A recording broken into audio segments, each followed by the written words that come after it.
നമ്മൾ കഴിഞ്ഞ വീഡിയോകളിലൊക്കെ hair fall prevention മെത്തേഡ്സിനെ കുറിച്ചാണ് സംസാരിച്ചിരുന്നത്.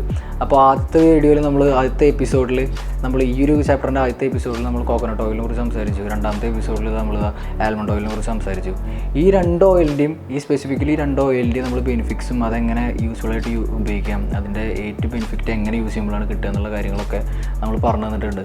ഒരു പരിധിവരെ പറഞ്ഞിട്ട് നിങ്ങൾക്ക് അത് കിട്ടിയെന്ന് വിചാരിക്കുന്നു. ഇന്ന് മൂന്നാമത്തെ ഓയിലായ ഒലിവ് ഓയിലിനെ കുറിച്ചിട്ടാണ് ഞാൻ സംസാരിക്കാൻ പോകുന്നത്. അതിൻ്റെ ബെനിഫിറ്റ്സ് അതെങ്ങനെ എഫക്റ്റീവായിട്ട് യൂസ് ചെയ്യാം, അതിൻ്റെ ബാക്കി കാര്യങ്ങളാണ് ഇന്ന് നമ്മൾ വീഡിയോയിലൂടെ സംസാരിക്കാൻ പോകുന്നത്. അപ്പോൾ ഡ്യൂബില്ലാതെ നമുക്ക് നേരെ വീഡിയോയിലേക്ക് പോകാം.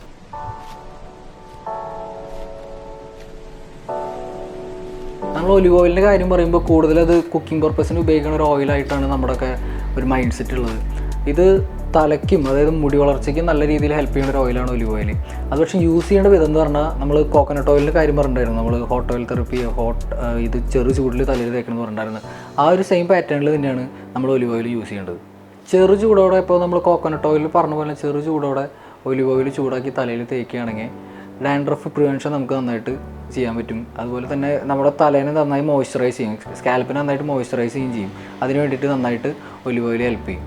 നമ്മൾ കുളിച്ച് കഴിഞ്ഞിട്ടുണ്ടെങ്കിൽ നമ്മുടെ മുടി നല്ല വെറ്റായിരിക്കണതിൻ്റെ കാരണം എന്ന് വെച്ചിട്ടുണ്ടെങ്കിൽ നമ്മുടെ തലയിൽ വെള്ളം ഒഴിക്കുമ്പോൾ ആ മുടി വെള്ളം നന്നായി അബ്സോർബ് ചെയ്യണം. അപ്പോൾ അങ്ങനെ അബ്സോർബ് ചെയ്യുമ്പോൾ ആ മുടി സ്വെൽ ചെയ്യും, അതായത് ഇങ്ങനെ വീർക്കും. അതുപോലെ തന്നെ ഈ വീർക്കണ മുടി തന്നെ ചുരുങ്ങി ചെയ്യും. അതിനാണ് ഷ്രിങ്കേജ് എന്ന് പറയുന്നത്.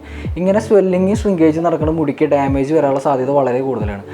ഒലിവ് ഓയിൽ യൂസ് ചെയ്ത് കഴിഞ്ഞിട്ടുണ്ടെങ്കിൽ ഈ വെള്ളത്തിന് പകരം ഈ ഓയിൽ മുടി അബ്സോർബ് ചെയ്തിട്ട് അവിടെ ഷ്രിങ്കേജ് കുറയ്ക്കും. അപ്പോൾ മുടി പൊട്ടുന്നതിൽ നിന്ന് ഒരു പരിധി വരെ നമുക്ക് മോചനം കിട്ടും. നമ്മൾ കോക്കനട്ട് ഓയിലിൻ്റെയും ആൽമണ്ട് ഓയിലിൻ്റെ കേസുകൾ സെപ്പറേറ്റ്ലി പറഞ്ഞതാണ്. അതായത് കോക്കനട്ട് ഓയിലിൻ്റെ ഡെൻസിറ്റി എന്ന് പറഞ്ഞാൽ കുറച്ചുകൂടി ആൽമണ്ട് ഓയിലിനെ വെച്ച് നോക്കുമ്പോൾ കുറച്ചും കൂടി കൂടുതലാണ്.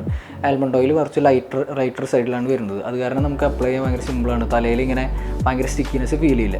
പക്ഷേ ഒലിവ് ഓയിൽ എന്ന് പറയുന്നത് കോക്കനട്ട് ഓയിൽ പോലെ തന്നെ കുറച്ചുകൂടി ഡെൻസർ സൈഡിലാണ് വരുന്നത്. അതായത് കുറച്ച് തിക്നെസ് നമ്മൾ തലയിൽ തേച്ച് കഴിഞ്ഞിട്ടുണ്ടെങ്കിൽ ഒരു തിക്കർ സൈഡിലാണ് കുറച്ചും കൂടി തിക്നെസ് നമുക്ക് തോന്നും.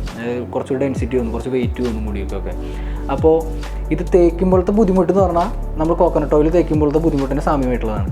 പിന്നെ ഇത് അപ്ലൈ ചെയ്യേണ്ട രീതി എന്ന് പറഞ്ഞാൽ നമ്മൾ തേക്കുമ്പോൾ നമ്മൾ തലയിൽ തേച്ച് പിടിപ്പിച്ചിട്ട് മുന്നത്തെ 2 ഓയിലിൻ്റെ കേസ് പറഞ്ഞ പോലെ തന്നെ നമ്മൾ ഹാൻഡ് കൊണ്ട് മസാജ് ചെയ്യാം. മസാജ് ചെയ്ത് കഴിഞ്ഞിട്ട് ഏകദേശം മുന്നത്തെ നമ്മുടെ ആൽമണ്ട് ഓയിലിൻ്റെ കേസ് പറഞ്ഞ പോലെ 30-45 മിനിറ്റ് തലയിൽ വെച്ചതിന് ശേഷം സോഫ്റ്റ് ഷാമ്പു വെച്ച് റിൻസ് ചെയ്ത് കളയും.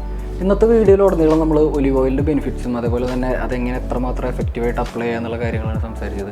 കഴിഞ്ഞ വീഡിയോകളിൽ നമ്മൾ കോക്കനട്ട് ഓയിലിനെ കുറിച്ചിട്ട് ആൽമണ്ട് ഓയിലിനെ കുറിച്ചാണ് സംസാരിച്ചത്. ഇപ്പോൾ ബെനിഫിറ്റ്സ് എന്ന് പറഞ്ഞൊരു കാര്യത്തിനെ കുറിച്ച് നമ്മൾ നോക്കുകയാണെങ്കിൽ അങ്ങനെ ഒരു ബേസിൽ വെച്ച് നോക്കുകയാണെങ്കിൽ 3 ഓയിലും ഒരേ കണത്തിൽ പെടുന്നതാണ്.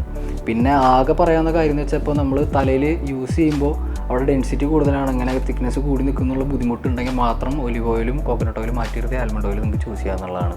പിന്നെ ഈ വീഡിയോ നിങ്ങൾക്ക് ഇഷ്ടപ്പെട്ടിട്ടുണ്ടെങ്കിൽ സ്പെസിഫിക്കലി ഈ വീഡിയോ നിങ്ങൾ ലൈക്ക് ചെയ്യുക. പിന്നെ അതുപോലെ ഭാവിയിലുള്ള വീഡിയോകൾ കാണാൻ വേണ്ടി ഞങ്ങളുടെ ചാനൽ സബ്സ്ക്രൈബ് ചെയ്യുക, ബെല്ലൈക്കൺ ക്ലിക്ക് ചെയ്യുക. പിന്നെ ഈ വീഡിയോ നിങ്ങൾക്ക് അത്രയും ഇഷ്ടപ്പെട്ടതാണ്, ഇങ്ങനത്തെ ബുദ്ധിമുട്ടുകൾ അനുഭവിക്കുന്ന ആൾക്കാരുണ്ടെന്നുണ്ടെങ്കിൽ അത് നിങ്ങൾ നിങ്ങളുടെ ഫ്രണ്ട്സിനായിട്ട് ഷെയർ ചെയ്യുക. അപ്പോൾ അടുത്തോട്ടം കാണുന്നവരെ this is bye from 360 degrees.